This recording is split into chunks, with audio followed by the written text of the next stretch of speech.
This morning, we're going to hear a story about a man whose name was Abram, who always listened and followed God's directions. Well, one day, God told Abram to pack up all his belongings and move to a new place.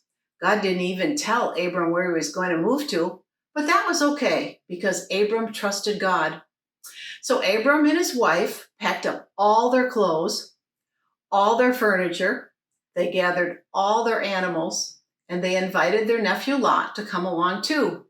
Well, they traveled for many, many days until they finally came to the place where God guided them. This was going to be their brand new home. Listen as I read you the story. It's called Abram's Call. One day, God said to a man named Abram, "It's time for you to leave your home and family and go to a new land. In this new land, I will give you many things and make sure that people know about you. I will be kind to those who are kind to you, and to the ones who are unkind, I will be unkind. Because of you, all the families on earth will be blessed." Well, Abram was 75 years old and had a long white beard, but he didn't let his age stop him. On his trip, Abram took his wife Sarah and his nephew Lot. They walked the many miles leading to the new land. It was a hot and dusty trip, but Abram knew that where God was leading them would be a beautiful place. The trip was long and hard because they carried all their pots and pans, dishes, and clothes with them. "Phew, I'm hot," said Sarah as her face grew red. "I'm getting kind of tired," sighed Abram. "Well, my feet hurt," groaned Lot. When they finally got to the land of Canaan, Abram stopped by a tall and shady oak tree. It felt good to get out of the blazing sun. God came to him there in the cool shade and said, "I have a surprise for you. I promise to give this land to your family forever." Abram and Sarah and Lot were so thankful to God for this wonderful gift. They jumped and danced and hugged each other and shouted, "Hooray!" To show God how grateful they were, Abram decided to build 2 altars to honor God. He would build one altar out of large, smooth stones by the tree, and the other altar out of pieces of wood by his tent in the hills. And that's our story this morning. Your first craft is a picture of the land where Abram and Sarah and Lot traveled to.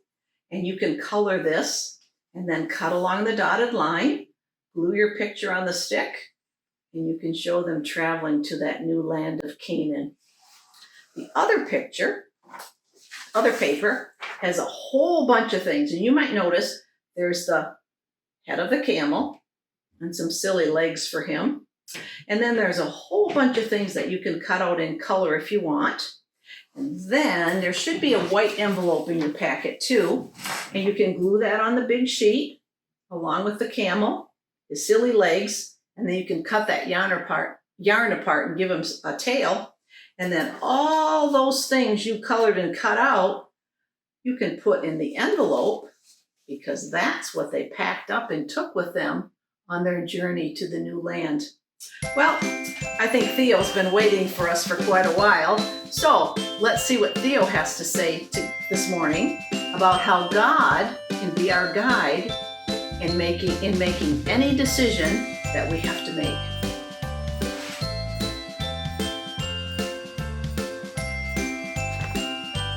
6, 7, 8, 9, 10. Are you my treasure? Your treasure? Are you the treasure I'm supposed to find at the end of my treasure map? Don't take this the wrong way, but I was sort of hoping for gold or new rollerblades or something. Well, Theo, as usual, I'm not sure what you are talking about. I was digging in the sandbox at the playground, looking for a candy cane I buried last winter. I really think Uncle Dave followed me and ate the candy cane when I wasn't looking. Anyway, instead of a candy cane, I found this cool map that says it will lead me to real treasure. So, how's your treasure hunting going? Not so good. I can't understand all these weird clues, and I don't think it's quite right. Well, that must be really frustrating. You said it.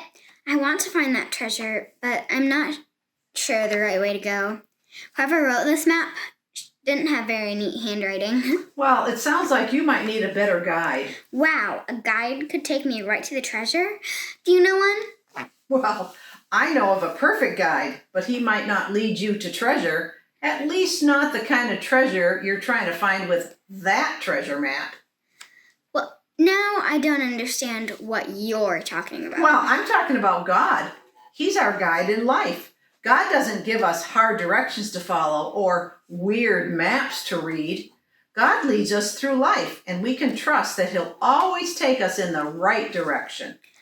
I wish I could trust my treasure map as much as I trust God. Well, there is a treasure map that's 100% trustworthy. Really? Where is it? Can we start looking now? Well, Theo, it's the Bible. That's God's treasure map. You mean that the Bible will lead me to really cool treasures and stuff? Well, why don't you just take a look and see? I have my own Bible at home. I'm going right now to check it out. Wow, a real treasure map. I wonder where it will take me.